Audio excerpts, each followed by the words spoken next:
Today we're benchmarking the literal brand new Call of Duty Modern Warfare 2 with a ton of budget graphics cards, and I'm even going to be giving away a copy of the game to one of you viewers. But we gotta make this quick because, as you can see, we're recording here in my basement and this isn't exactly the best setup possible. As I film this video here at home because I can't get to the studio this weekend because of the whole single dad thing, Sam is frantically benchmarking away, and here's the cards that he's testing for today's video. On the AMD side, we have the RX 580 4GB, the RX 6600, and the RX 6600 XT. For Team Green, you know we have the GTX 970, one of my favorites as you know. We also have a GTX 1060 6GB, there's a GTX 1630, 1650, and 1660 Super, and finally we have an RTX 2060. And just as a very last minute addition, I just picked up the literal brand new Intel Arc 750, and we might as well throw this in the video for you guys. I absolutely do not expect this GPU to be fully optimized for a brand new title like this, but since we now have this ultra clean card, we might as well use it. Honestly, this is kind of a weird lineup of GPUs here in 2022. All of these are definitely considered budget graphics cards depending on who you ask. Maybe some might say the 6600 XT is a little bit more mid-range, but either way,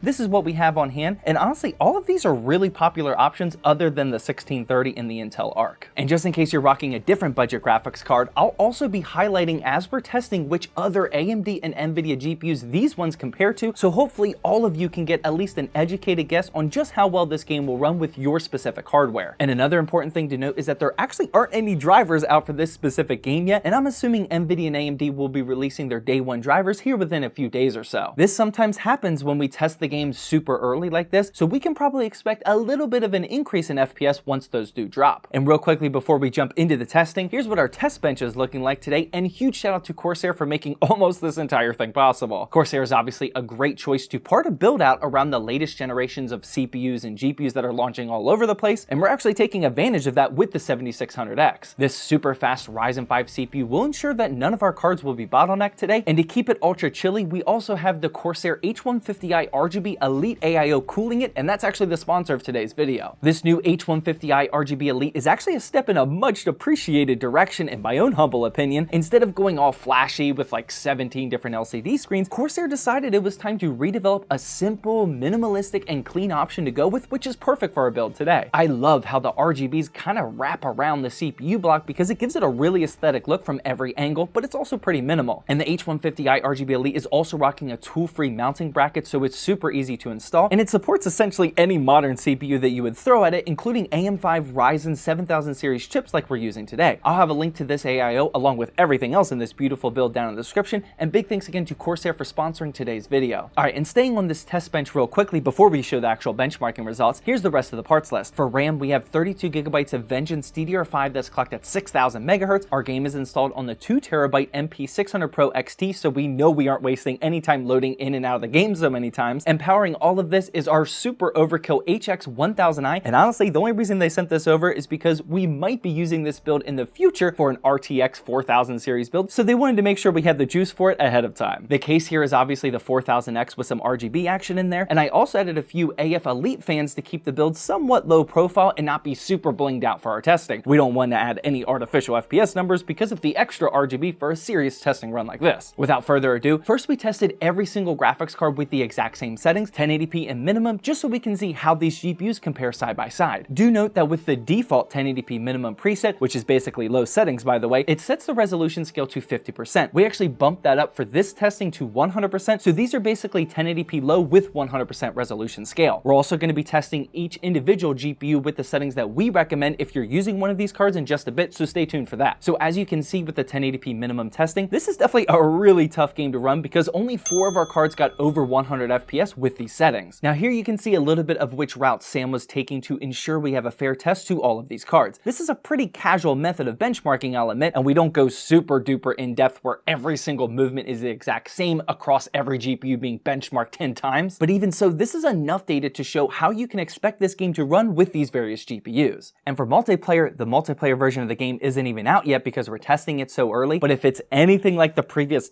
decade worth of Call of Duty games, you can probably expect around 10 to 20% FPS lower in multiplayer compared to the campaign. A lot of the assets and movements in a linear campaign like this end up being easier to run than the chaos of multiplayer, so just be aware that all of the numbers you saw and are about to see will probably be a bit higher here than in multiplayer, but again, That's just a guess. And for these upcoming tests, we didn't truly dial in every specific setting. Feel free to do that with your own time. Instead, we just focused on adjusting the presets and the resolution scales. If you had the time and patience or read a guide online, you absolutely could dial in each specific setting to get the best results possible, but we are just showing you a baseline of what you can expect when adjusting the built-in presets and resolution scales. Those presets are minimum, basic, balanced, and ultra, by the way. But now it's time to jump into the individual benchmarks, and these are the settings we recommend if you're using one of these specific GPUs, and we're also assuming you have a higher refresh rate monitor as well. If you're only aiming for 60 FPS, then you can obviously dial up the settings a bit higher than what we're about to show. Starting on the AMD side, we'll start with the RX 584 GB card, and this will compare somewhat closely to cards like the RX 6500 XT and GTX 1650 Super, and for this we put the settings at the stock 1080p minimum with that 50% resolution scale, and we got an average FPS of 131. These are very low settings, but honestly this game doesn't look bad, and this is a very solid FPS average, including that 1% low. We're off to a great start. Next up for AMD, we have the RX 6600, testing with this super ugly Gigabyte Eagle model, by the way, and this card will compare roughly to a GTX 1080, and here Sam could actually crank the settings up to 1080p Ultra, and we got a solid 105 average FPS. And finally, for the last AMD card, we have just a step above that, the RX 6600 XT, and this compares more with the RTX 3060 for reference, and using that same 1080p Ultra settings, we got just above the 6600 results with 111 FPS. Before moving to NVIDIA, let's quickly knock out our Intel GPU, and when using the Intel Arc A750, we put the settings to 1080p minimum and got around 100 FPS. We did have a really weird issue that you can see on the screen now after first applying the minimum settings, but after a reboot of the crash game, everything worked fine after that. This game obviously isn't optimized for this brand new Intel GPU, but again, I just wanted to include this data if there is anyone interested. Starting with our massive list of NVIDIA cards, we'll start with the GTX 970, and using 1080p minimum, we got a still very playable 111 average FPS. A 970 compares around the RX 480 mark just for reference. And those results should compare with the GTX 1060 like they do with most titles, but here we got a massive boost in performance with our 1060 6GB card that went up to an average FPS of 136. Looks like this game is taking advantage of that extra VRAM for sure. Next up, we have the GTX 1630, highly debatable card obviously, and this compares somewhat with something like an RX 6400, and here we use the same settings as our older cards with the 1080p and minimum, and we only got 85 FPS. Absolutely pitiful to be honest, especially for a card that launched this year. Following that, we have the GTX 1650, and this one compares somewhat around the RX 470 or 570 usually, and with 1080p and minimum settings, we got 124 FPS. Again, whenever we use the default minimum preset, it knocks that resolution scale down to 50%, but as you can see from this footage, it really doesn't look horrible. Getting into the more fun cards to use, we have the GTX 1660 Super. Shout out to Sam for bringing this into the studio for us to use from his personal inventory, by the way, and in 1080p minimum, but with a bumped up resolution scale to 90%, we got 120 FPS. This 1660 Super is usually in between the results of an RX 5500 XT and an RX 5600 XT. And finally, for the last card, we have the RTX 2060. This is the non-super version, and this usually compares somewhat closer to the RX 5600 XT, and here in 1080p with balanced settings, which is basically just medium, we got an average FPS of 114. So there you have it. After our initial testing, I'm actually very impressed with how good the budget cards are running, despite this game being super tough to run. The graphics in this game are incredible, and they look amazing on higher end hardware, but even with these budget-minded graphics cards, the game doesn't look too bad with the Omega low settings. I was thoroughly enjoying playing through this game a bit so I could get footage like this for you all, and even the cutscenes just look incredible, and I felt like I was watching a few minutes of Netflix in between the gun battles. Just as a personal side note, I may actually decide to play through this campaign, which is something I haven't done for a Call of Duty game in like a decade now. And if you want to play through the campaign for free, then I'm going to hook one of you all up with an extra code for the game that I got from buying the Intel Arc GPU. To enter for the giveaway, all you have to do is comment down below the basketball emoji, followed by letting me know if you want to see the Warzone 2.0 benchmarks here in a couple of weeks. Hopefully you all enjoyed this very quick benchmarking video for Call of Duty Modern Warfare 2, and honestly, I hope it was worth the time producing this entire video in my basement. #dadlife. If you're still looking for a video to watch after this, then feel free to check out this ultra budget gaming PC build I uploaded a couple of weeks ago, and I'll see you all in the next video.